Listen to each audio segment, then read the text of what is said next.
What happened during the COP26 UN Climate Summit? Is the 7-year action plan Laudato Si of Pope Francis our only hope for climate change? When will the 7-year countdown of Laudato Si begin? What is the real reason for climate change? Was there a climate change in the time of Prophet Elijah and Noah? I'm Jericho for Truth in Bible Prophecy.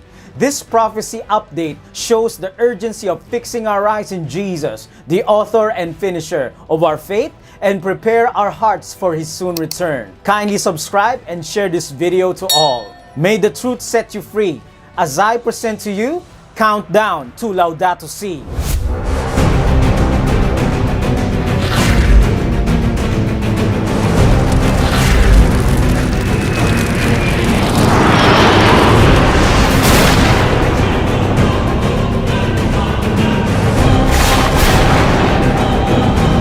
Cari fratelli e sorelle, con l'enciclica Laudato Si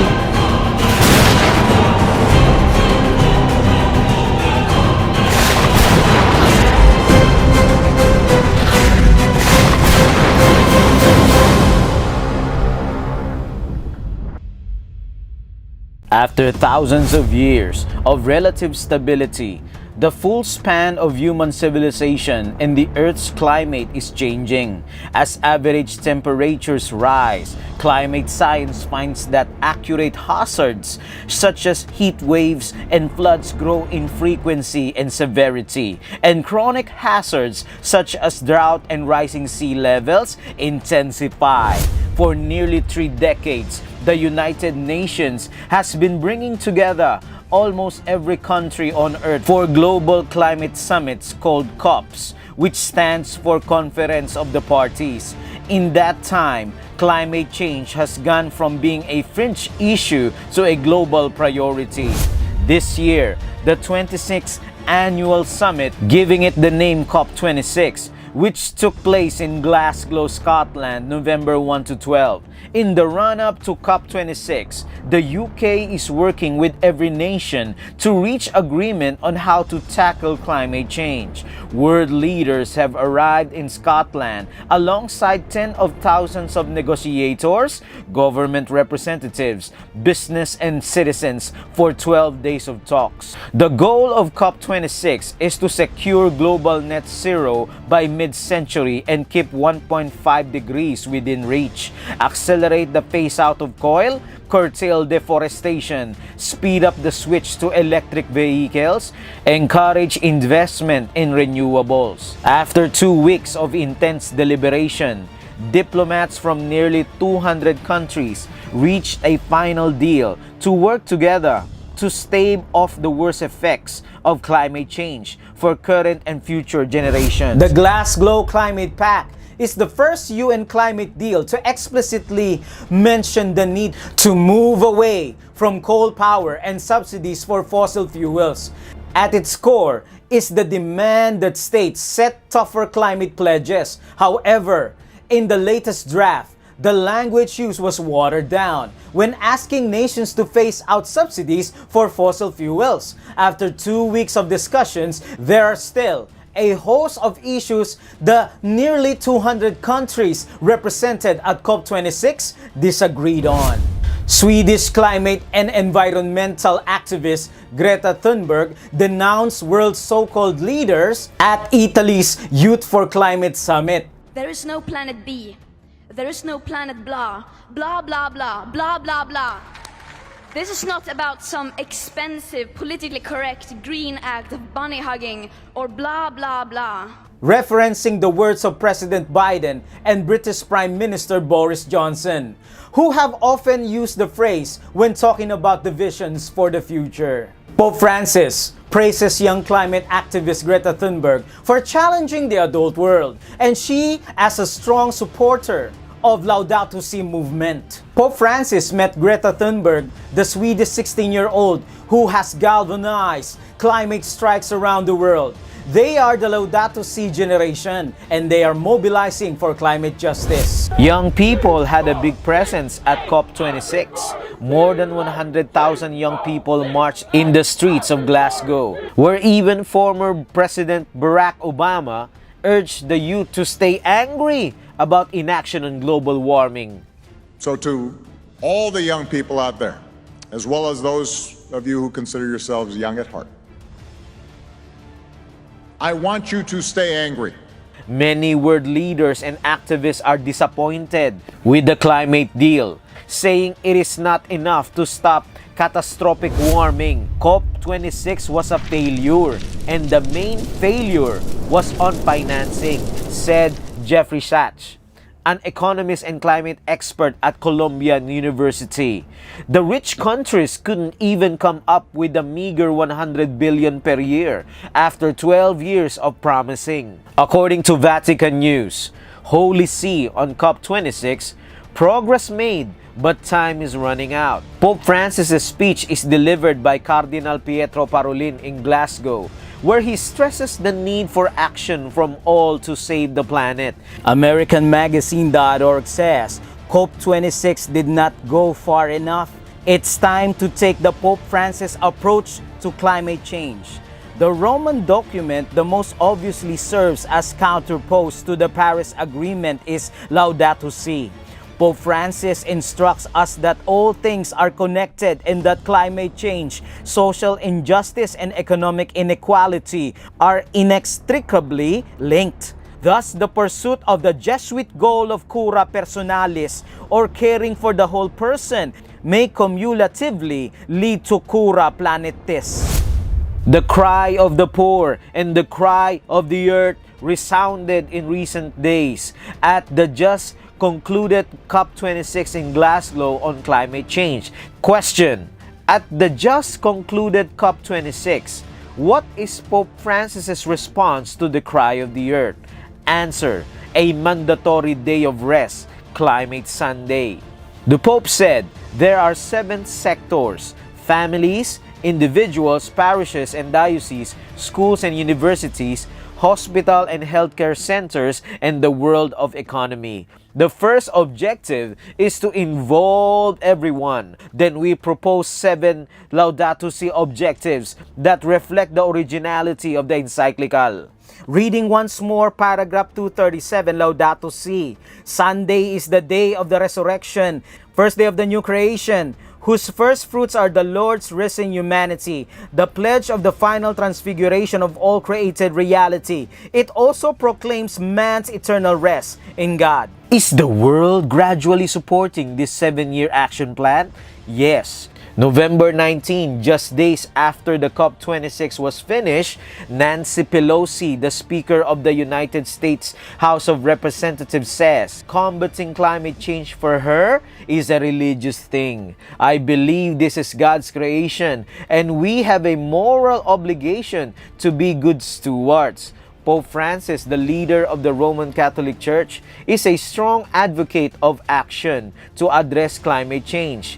President Biden, who like Pelosi, is a Catholic Democrat, met with the Pope in late October and discussed their shared commitment to fighting climate change, among other subjects. Pelosi hastened to add that one need not to be religious to agree with her argument. And of course, a moral obligation for us to hand this planet over to the next generation in a responsible way. For me, it's a religious thing. I believe this is God's creation, and we have a moral obligation to be good stewards. But if you notice what she says: from combating climate change, from a moral issue to now a religious issue. It means you would need a religious solution for the climate crisis. And what would this religious solution be? Laudato Si paragraph 237. Regarding Sunday, the encyclical states, on Sunday, our preparation in the Eucharist has a special importance. Sunday, like the Jewish Sabbath, is meant to be a day that heals our relationship with God, with ourselves, with others, and with the world. Rest opens our eyes to the larger picture and gives us renewed sensitivity to the rights of others. And so the day of rest, centered on the Eucharist, sheds its light on the whole week and motivates us to greater concern for nature and the poor. Jesus reveals to us in Revelation 13 a union that will set up the image of forced worship and the mark of the beast, which is entirely about worship. a day that symbolizes a counterfeit of the original Sabbath, a memorial of God's creation. Connect the dots, friends. When nation seems to be failing and inadequate in solving the climate change crisis, Pope Francis' 7-year Laudato Si will eventually be in the spotlight. If ever there was a time to put your entire trust on Jesus and Bible prophecy, that time is now. Our faith in Jesus will be tested, and those who have fortified their minds with God's Word will stand true at the final days. Revelation 13 verse 12, and he exercises all the authority of the first beast in his presence, and causes the earth and those who dwell in it to worship the first beast, whose deadly wound was healed. Pope Francis's approach here is crafty. It's not going to come under a guise of religion or system of beliefs. It does not matter if you're an atheist, agnostic, Buddhist, Hindu, and regardless of ethnicity. Francis says we all need to be one in these Sunday laws to rest the environment. In their website, laudatosiactionplatform.org/pledge your commitment, the Pope is strongly urging everyone to pledge and commit to this process-oriented plan. Registering is your expression of support to this plan. This reminds me of the religious leaders at the time of Jesus. They needed the support of the state to have Jesus crucified. On what issue did the Pharisees, the religious leaders at that time, wanted to kill Jesus? Answer, John 5 verse 18. Therefore the Jews sought all the more to kill him, because he not only broke the Sabbath, but also said that God was his Father, making himself equal with God. What would be the central issue that would surface in this climate change issue? How would the earth and those who dwell in it worship the first beast? It was the destiny of USA, the spokesperson for the land beast, to give its power back, a persecuting power that was lost during the Dark Ages. Kindly watch my other video. Here is why the Pope banned and burned the Bible. Revelation 13 verse 3, the mortal wound will very soon be healed, while the world will wander after the beast. The Bible has a lot to say about climate change, but the main reason behind climate change is the sinfulness of human race. And Jesus said, as it was in the days of Noah, so also will the coming of the Son of Man be. Matthew 24 verse 36. And all of the so-called natural disasters are just symptoms of the problem, because the root is the sinfulness of humanity. In the days of Elijah, was there a drastic climate change? Yes. There was a 3.5-year drought because of the sinfulness of Israel. In fact, God said in Deuteronomy 11 verse 17, and then the Lord's wrath be kindled against you, and he shut up the heaven, that there be no rain. Was there a climate change at the time of Noah? Yes. Genesis chapter 6 verse 11, the earth also was corrupt before God, and the earth was filled with violence. So God looked upon the earth, and indeed it was corrupt, for all flesh had corrupted their way on the earth. Verse 17, and behold, I, even I, do bring a flood of waters upon the earth to destroy all flesh, wherein is the breath of life from under heaven, and everything that is in the earth shall die. What would be the solution for this dying world? What should we look for? Many are desperate in the time of crisis, but there is hope. The great hope we need is not in the hands of political leaders or the Pope addressing climate change. Our great hope, the Bible tells us, is the second coming of Lord Jesus. Titus 2 verse 13, looking for the blessed hope and glorious appearing of our great God and Savior Jesus Christ. Kindly type in the comment section, my only hope is Jesus' second coming. Jesus is the center of prophecy, friends. Never let the cares of this world distract you from surrendering to Him. Stand true, faithful one, and may we all continue to seek truth in Bible prophecy.